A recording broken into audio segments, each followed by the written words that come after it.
Thomas Soto, 6h-9h sur Europe 1. Le débrief de la matinale, les temps forts de ce que vous avez entendu sur Europe 1 ce matin. De passage à Paris, Melinda Gates, coprésidente de la Fondation Gates, était mon invitée pour l'interview vérité tout à l'heure. Et à 7h50, je lui ai demandé si les 3 enfants qu'elle a eus avec Bill hériteraient un jour de tous leurs milliards. Cet argent, ces sommes considérables vont retourner pour l'essentiel à la société. Nos enfants vont devoir faire leurs preuves, ce sont les valeurs que nous leur avons transmises. Mais ils n'essayent pas de négocier leur petit pécule chacun. Là, j'ai lu que peut-être ça serait 10 millions de dollars par enfant. Non. Là, oui, ils négocient pour voir s'ils vont avoir un petit peu plus d'argent de poche pour aller faire des courses cette semaine. Ils en sont là comme la plupart des enfants. Oui, ça se joue au jour le jour chez les Gates aussi. Interview à retrouver sur europe1.fr.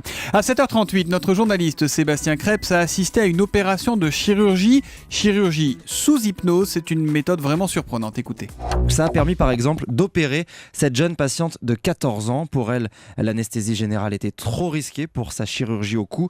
La seule chose dont elle se souvient, c'est de s'être sentie dans un état de relaxation intense. C'est bizarre parce qu'on m'a fait oublier que j'étais dans une salle d'opération. On m'a tout de suite transportée dans un autre monde en quelque sorte. Mais après, quand il y a l'acte, on ressent pas de douleur. Comme si quelqu'un vous touchait avec son doigt.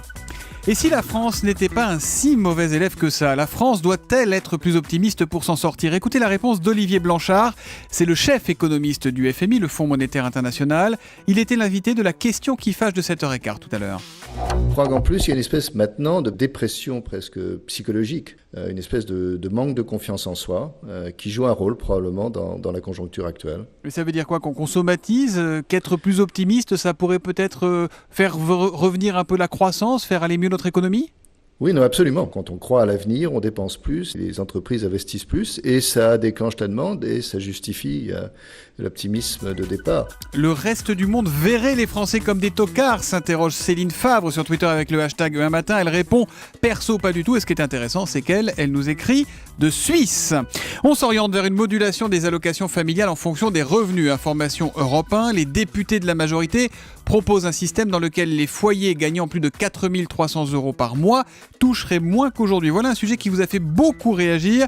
Et parmi les nombreux appels au 3921, celui de Karine qui nous appelle d'Ablain-Saint-Nazaire, c'est dans le Pas-de-Calais. Bonjour Karine. Bonjour Thomas. Alors, quelle est votre question, ma chère Karine ? Alors, ma question porte sur la modulation des allocations familiales dont vous avez parlé ce matin.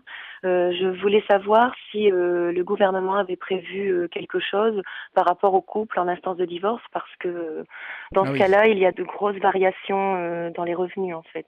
Comment ça va se passer pour les couples en instance de divorce ? Cette question, Karine, je la pose à Anne-Laure Jumet du service économique d'Europe 1. Alors Anne-Laure ? Alors bon, Karine, il est encore un peu trop tôt pour dire ce qui est prévu précisément, puisqu'on en est au début de la réflexion. Ce qu'on peut dire, c'est qu'aujourd'hui, en cas de séparation ou de divorce, la caisse d'allocation familiale regarde où l'enfant réside. Donc si c'est chez vous, on peut imaginer dans le nouveau dispositif qu'on va se baser sur vos revenus pour faire le calcul. Là où ça se complique, c'est en cas de résidence alternée. Une semaine chez papa, une semaine chez maman. Aujourd'hui, les allocations sont partagées en 2. Donc effectivement, il va falloir sans doute trouver une nouvelle formule pour ne pas pénaliser l'un ou l'autre parent quand les revenus ne sont pas équivalents. Mais ça reste à écrire, on est d'accord, Anne-Laure Ça Jumet. reste complètement à écrire. Évidemment, vous continuez à réagir à la matinale d'Europe 1 sur Twitter avec le hashtag un matin, sur europe1.fr ou sur Facebook par exemple, c'est possible aussi, ou au 3921. Et ben voilà.